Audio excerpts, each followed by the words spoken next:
May mga tinapay ba kayo mga mi na malapit nang masira o ma-expired? Alam mo ba pwede pa natin gawin yung masarap na merienda mga mi? Yes, tama po kayo sa pagkakarinig. Kaya wag natin ito basta-basta itatapon ha. Dahil sa mahal ng bilihin ngayon mga mamshi, kailangan natin maging creative. Bali nga nilagyan lang natin ito ng 3 itlog, yung ating mga pinirasong mga tinapay. At hahaluin nga lamang natin ito. Kahit anong klase mga tinapay mga mi ay pwede dito. Mapatasty man yan, pandesal, o kahit yung mga tonay. At pag ganito na nga mga mi na nahalo na natin ito ng mabuti, ay ibababad natin ito ng 30 minutes. At after that nga, mayroon tayo dito nakahandang kawali at lalagyan lang natin ito ng konting oil lang. At kung mainit na nga itong ating kawali, pwede na natin ilagay yung ating mga binabad na mga tinapay.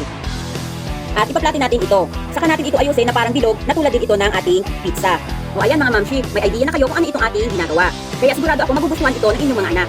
This time, pwede na nga tayo dito maglagay ng tomato sauce. Or pwede kayo maglagay dito ng ketchup. Bali na ikakalat lang natin ito dito sa ating tinapay. Para ka na rin talaga ditong gumagawa ng pizza. At kung nalagyan na nga lahat natin ito, pwede na tayo mag-add dito ng grated cheese. Or kahit anong klase ng cheese na madaling matunaw. Pwede din kayo dito maglagay ng mozzarella. Mag-add na rin tayo dito ng ham. Nasa sa inyo na rin kung anong gusto nyo na flavor na inyong gagamitin or ilalagay dito sa ating homemade pizza or DIY pizza. Bali na Hawaiian flavor yung ginamit ko kasi ito lang yung mga available na panglagay dito sa ating pizza. Alam niyo naman, pag Hawaiian, hindi nawawala yung ating pineapple tidbits. Then mag-add lang tayo ng konting bell pepper dito.